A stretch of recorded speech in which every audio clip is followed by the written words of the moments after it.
presentation too. So why don't we go ahead and get to it? You go ahead and get started. Let me just spotlight you. And go ahead and introduce yourself. Okay. I didn't do you any justice. Abene, Ensumna, Abene Binham Neo Wule. I just thanked you and greeted you and thanked the wise ancestors of the past in my Balanta ancestral language, where I am attending this Zoom from in my ancestral homeland of Guinea-Bissau.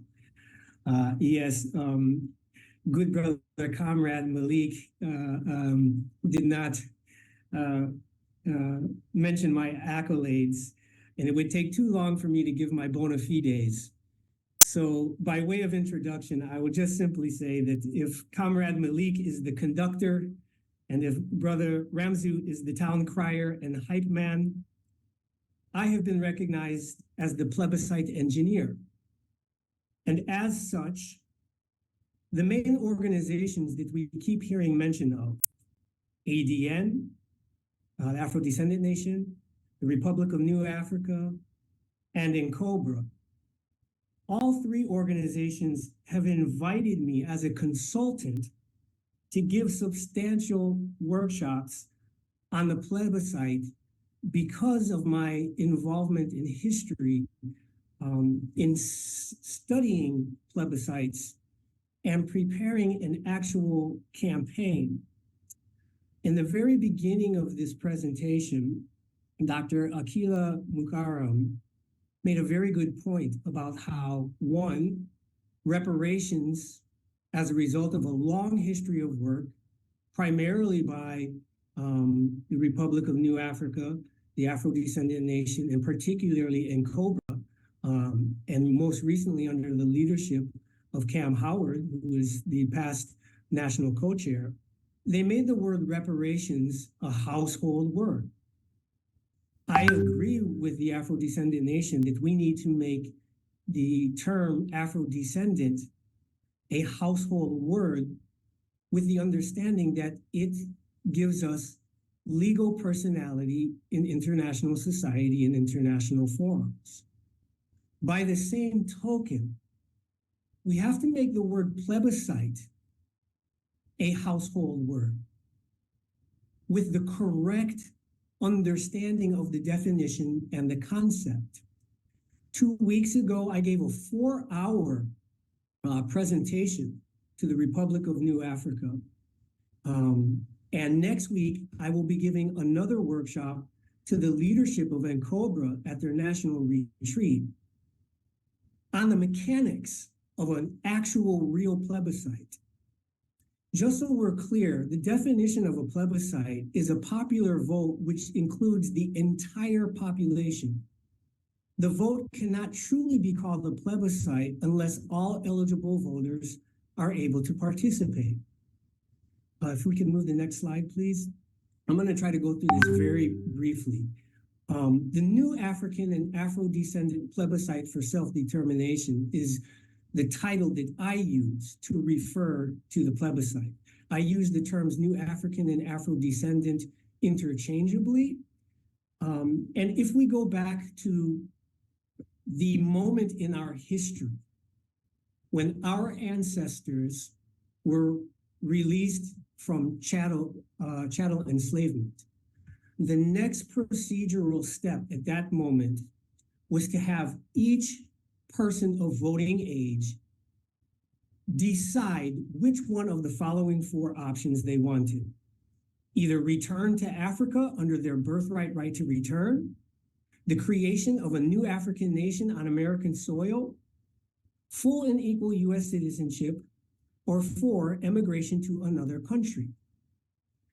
A plebiscite for Black people or New African or Afro-Descendant self-determination means each eligible voter has the opportunity to choose among one of those 4 options. Next slide, please. Once we understand that internationally since World War II, right, there have only been 114 ethno-national plebiscites that deal with the issue of nationality and secession, which is what we're talking about. Once we understand that and we look at the math, right, there's approximately 47.2 million people who self-identify as Black. It's 14.2% of the country's population, right? 27% are under the age of 18, are under the age of 18, which means that according to a strict understanding by international society, right, a plebiscite would require about a turnout of 85%, or approximately 29 million of our 47 million people, if we would satisfy what the other 114 ethno-plebiscites since World War II have achieved. And I believe that we as a people in our nation, we are not inferior and we are no less capable of any other nation.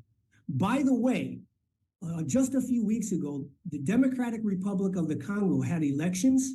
44 million people voted at 75,000 polling stations. So if we're talking about a classic plebiscite event recognized by the international community, 30 million people voting just like they do when they vote for a national presidential election, we're talking about the logistics for at least 65,000 polling stations. Next slide, please. Now, one of our Republic of New African elders had this to say about a plebiscite. Without proper study, the role of the plebiscite is grossly misunderstood, and it needs to be understood that a plebiscite is to determine the will and the level of readiness of the people to be self-governed. It is not done to transfer power. This erroneous counter-revolutionary concept gives people false hope of easy victory. To prepare for a plebiscite is not merely to define the word plebiscite and hand people a ballot or tell them to go vote online. To prepare for a plebiscite is to engage the people in the revolutionary process of liberation so that they can have the experience that gives them the confidence to vote to be self-governed. It is to be re-engaged in the work of voter education. The kind of voter education is one that clarifies to our people the difference between inclusion and assimilation and self-determination. There is no easy way to gain our liberation. Consideration. If we can't mobilize an overwhelming majority of Black people, our nation, Afro-descendants, to vote in a plebiscite, then we can't be said to have demonstrated the readiness of our people to be self-governed or the capacity of their leadership to govern. Now, yes, we know realistically that there's a segment of our people, we don't actually know the numbers, but there's a segment of our people who want to establish a new nation. The Republic of New Africa did it in 1968. Afro-descendants nation have set up their government, and there are others, right, who wish to do the same. But we don't actually know the numbers. Now, when we studied the actual plebiscites during decolonization, we got the data on the voter turnouts and the number of people who voted yes or no in what's called an up or down vote, which is different from a multi-option plebiscite. And you can see throughout histories, I've highlighted the ones that are the African context. It requires, again, by definition, the entire vote of the eligible voters. You can see that the plebiscites that actually led to international recognition and independence had substantial majorities of voter turnout and choosing an option overwhelmingly. Next slide. I want to go through this quickly. This answers one of the issues that was brought up by Comrade Khalida Bassett, right? About what do we do with the people who have voted already? How do we keep them engaged? A plebiscite for Black people in the United States will require a campaign, and a campaign will require a campaign machine in each of the 10 regions of the United States. Next slide. Okay.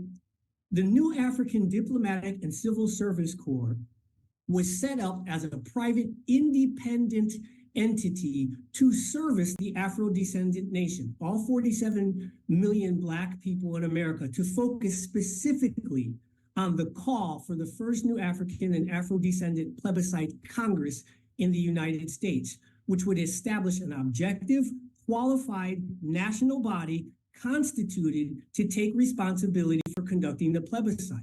Not just the traditional reparations leadership, many of who are on this call, or self-appointed leaders, but moving from mobilization to organization to having an actual institutional campaign structure on the ground. The NADCSC plebiscite campaign is currently divided into several phases: the exploratory phase, the pre-Congress phase, the preparation and convening of the first new African and Afro-descendant plebiscite Congress in the United States. The fourth phase, the campaign and the actual conducting of the plebiscite, which would be an event just like on one day you leave your people that participate in presidential elections in any country. They leave school, they leave work, they go to a polling place, and they vote. This is what the concept is in international society. And then finally, the fifth stage is the convening of the second new African and Afro-descendant plebiscite Congress in the United States that will determine the implementation of all four of the plebiscite options. This is critically important right here. Contrary to mobilizing the masses of the people, a campaign machine does not need a lot of noise to be built. This is comparable to building an army. First, you recruit the generals who look for staff officers. Then the hierarchy and the officers put together the troops to be trained for the war later on. Next slide, please. So here is the current NADCSC plebiscite campaign, the steps for creating the boots on the ground machinery that is going to be needed to staff 60,000 polling places when the actual plebiscite that will be presented with allies in the international community, which I can speak on later about the work, the 3-year work we've been doing on the ground in Africa, at the African Union, and at the United Nations, and in other conferences with liberation movements to support our independence movement and our plebiscite campaign. But it's real simple. Step number 1, we have a call. You fill out the call, it's very simple. Everybody that says that they're an organizer, or at this stage, anybody that has already voted and sent their text vote in the Afro-descendant nation survey that they've put out there, anybody that has done that, right, then we go to step number 2, right? They complete the online initial plebiscite survey. We scientifically put together an engineer based on our analysis of plebiscites, liberation movements, independence movements, our own movement. We have a survey with 41 questions that gives us the data that has been missing for 40 years that will inform an educated and intelligent plebiscite campaign. Next step, or next slide. After you take the initial plebiscite survey, right there, please, step number 3. And this is where the results of the Afro-descendant survey can come in handy. We've divided the United States into 10 regions. 5 people in each region form a regional coordinating committee. Those regional coordinating committee are giving plebiscite training manuals that have already been developed that will train the leadership. The regional coordinating committees would then have the responsibility of finding 5 people in each state in their region to set up the state coordinating committee. And then in turn, following the same process, the state coordinating committee would have the responsibility of finding 5 people in each of the municipalities in that state that have a predominant or a large Black population.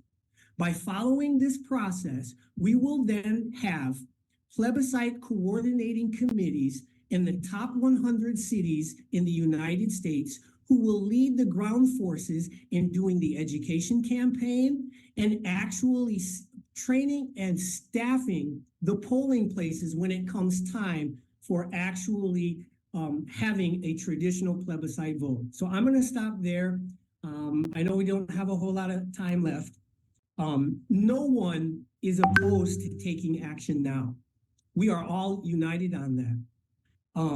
What the wise among us will insist is that we take the correct actions. We don't want to be reckless. We don't want to be ineffective. We want to move with scientific analysis and strategic conclusions based on having studied game film in our due diligence. And I have made a proposal to the Afro-descendant nation on how we can do that in the next 3 months, how we can get the data that we still don't have with that 41 question survey that will be conducted by the Republic of New Africa and other organizations.